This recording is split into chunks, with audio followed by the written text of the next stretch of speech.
जमील मसाली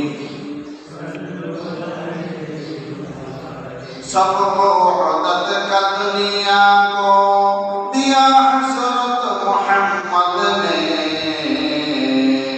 बड़ा ऐसा दुनिया पर किया हज़रत मोहम्मद ने बलगल उला बिकमाली कशफत दुजा बिकमाली हसनत जमील खिसाली सल्लु अलैहि व आलिहि सुब्हानल्लाहि व बिहम्दिही सुब्हानल्लाहिल अज़ीम सुब्हानल्लाहि वल्हम्दुलिल्लाह व ला इलाहा इल्लल्लाह वल्लाहु अकबर ला इलाहा इल्लल्लाह वहदहु ला शरीका लहु अहदन समदन लम यलिद व lam yulad व lam yakul lahu kufuwan ahad jazallahu anna muhammadan ma huwa ahluhu আলহামদুলিল্লাহ পবিত্র মাহে রমজানের আজকে প্রথম জুমা আল্লাহ তাআলা যাদেরকে ভালোবেসেছেন যাদের প্রতি আল্লাহ তাআলা ন্যায় দৃষ্টি দিয়েছেন তাদেরকে আল্লাহ তাআলা আল্লাহ পাকের ঘরে আসার মতো তৌফিক দান করেন সুবহানাল্লাহ। দুনিয়ায় যেমন হাজারো মানুষ থেকে গুটি কয়েক অল্প কিছু মানুষ নামাজি, এইভাবে হাসরের ময়দানে হাজার মানুষ থেকে মাত্র একজন যাবে জান্নাত। 1000 কয়জন? একজন যাবে। হাদিসের আছে দুনিয়াতে তার নমুনা দেখা যায় যে একটা সমাজে শত শত ঘর হাজারো মানুষ বসবাস করে, মসজিদ পড়ে না, ঠিক না? নামাজে আসে না, রোজা রাখে না, আল্লাহর হুকুম মানে না। এইভাবেই হাসরের ময়দানও এইভাবেই তাদের বিচার হবে। যারা দুনিয়াতে আল্লাহর হুকুম মানবে, নবীর তরিকার উপরে চলবে, তারাই এই হাসরের ময়দানে আল্লাহ পাকের জান্নাতে প্রবেশ করতে পারবে। قال الله تعالى كتب عليكم الصيام كما كتب على الذين من قبلكم لعلكم تتقون সূরাতুল বাকারা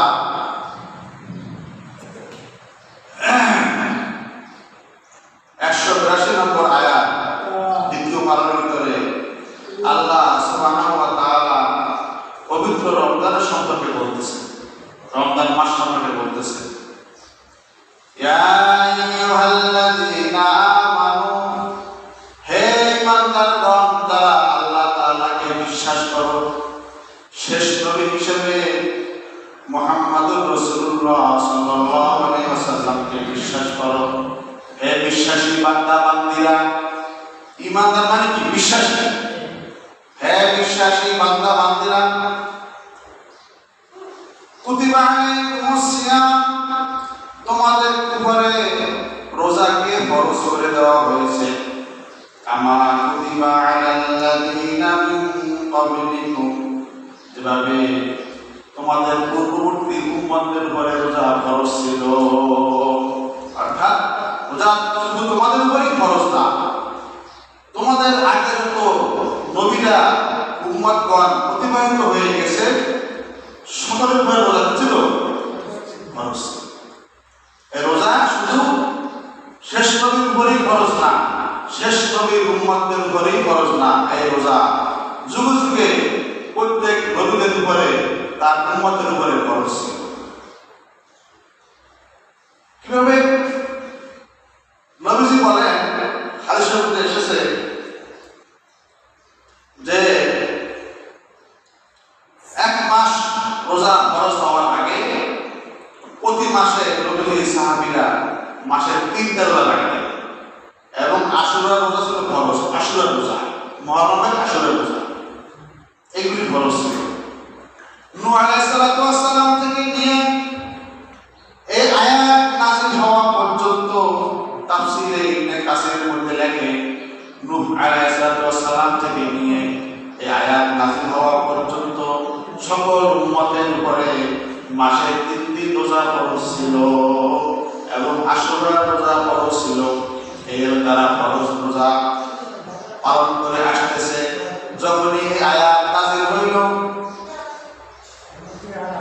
রমজান তোমাদের উপরে ফরজ হয়ে গেল এক মাস, শাহরুর রমাদান আল্লাযী উনজিলা ফীহিল কুরআন।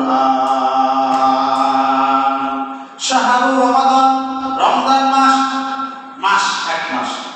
এক মাস আমাদের রোজা ফরজ। এই এক মাস রোজা ফরজ হওয়ার মাধ্যমে আগের হুকুমগুলি বাতিল হয়ে যায়। আশুরা রোজা ফরজ ছিল, সেটা বাতিল হয়ে যায়। মাসের 3 দিন রোজা ফরজ ছিল, সেটাও বাতিল হয়ে যায়। শুধুমাত্র এক মাস রোজা রাখা ফরজ হয়ে যায়। রোজা রাখতে লাভ কি?